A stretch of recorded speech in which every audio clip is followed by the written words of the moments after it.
Ciao ciao bambini, anche oggi una storia per voi. Buon ascolto.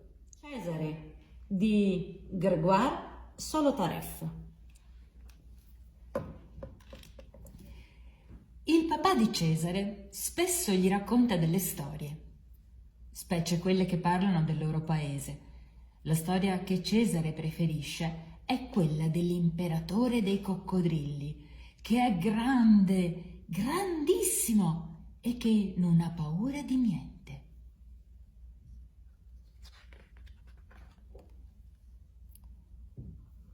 Quando sarò grande, sarò l'imperatore di tutti gli uccelli. Perché no, imperatore? Dice suo padre.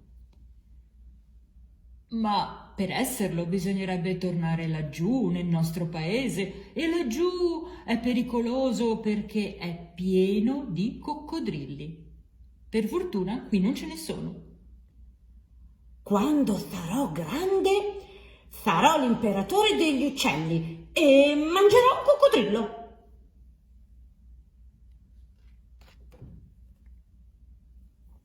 Era domenica, subito dopo la distribuzione del mangime. Era una bellissima giornata. All'improvviso Cesare smise di cantare, si avvicinò a suo padre e gli bisbigliò all'orecchio. Papà, guarda, la porta della gabbia è aperta e anche la finestra. Vieni, torniamo a casa nostra, nel paese dei coccodrilli.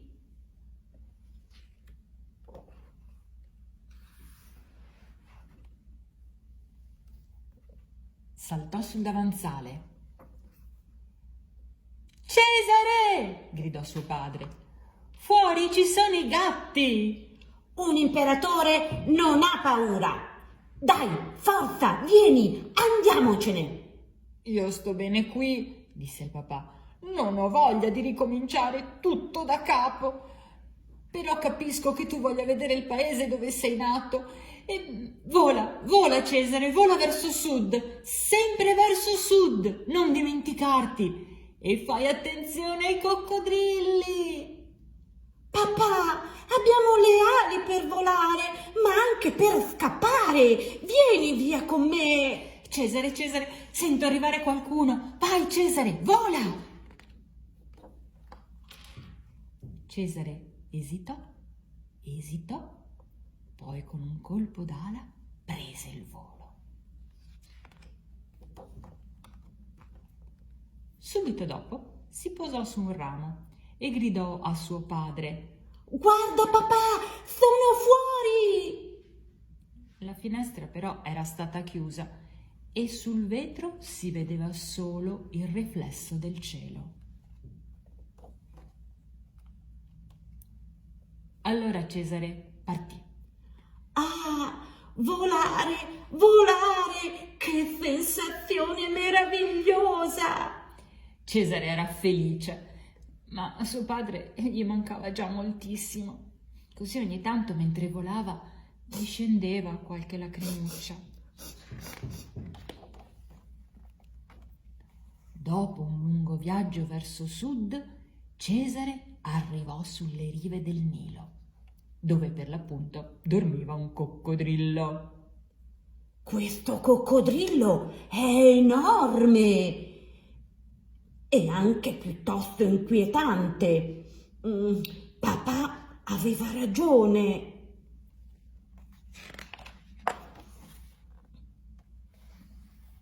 Ma un imperatore non ha paura di niente. Così Cesare si avvicinò al coccodrillo e notò delle mosche che gli volavano intorno.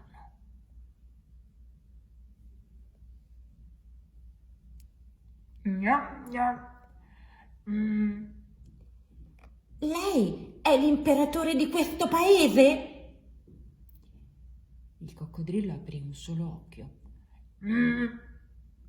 Sa, anch'io sono nato qui. Mamma! Gentile, non mi stupisco che lei viva da solo con questo carattere.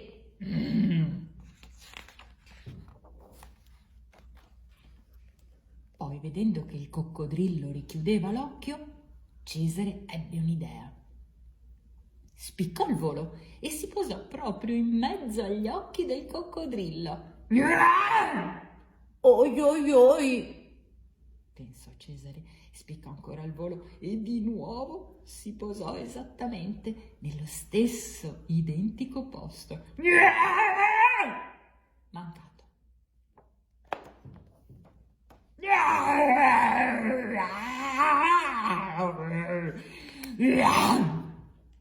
Mancato di nuovo.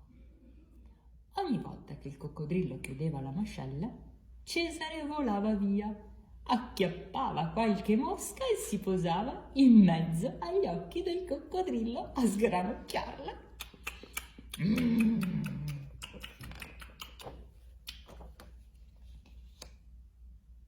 Dopotutto, non è così pericoloso questo piccoletto, si disse alla fine il coccodrillo. E poi, se riesce a liberarmi da queste mosche che mi danno proprio sui nervi, sono quasi contento che mi prenda come sua residenza. Sono certamente più al sicuro qui che dentro una gabbia. Grazie a questo buon vecchio coccodrillo, nessuno si avvicinerà mai a me e per di più ci sono un sacco di ottime mosche e chissà, forse non si può mai dire, avrò anche un amico con cui parlare.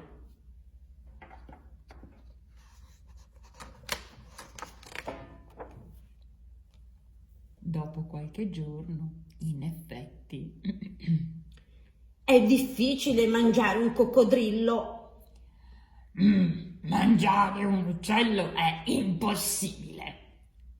Era la frase più lunga che avesse mai pronunciato in vita sua il coccodrillo. La sera stessa Cesare decise di scrivere a suo padre e la lettera cominciava così. Mio caro papà, nel nostro paese c'è bel tempo, faccio molti bagni e trovo sempre cibo a volontà. E pensa un po', i coccodrilli non si mangiano, ma vedrai che prima o poi diventerò l'imperatore di tutti gli uccelli.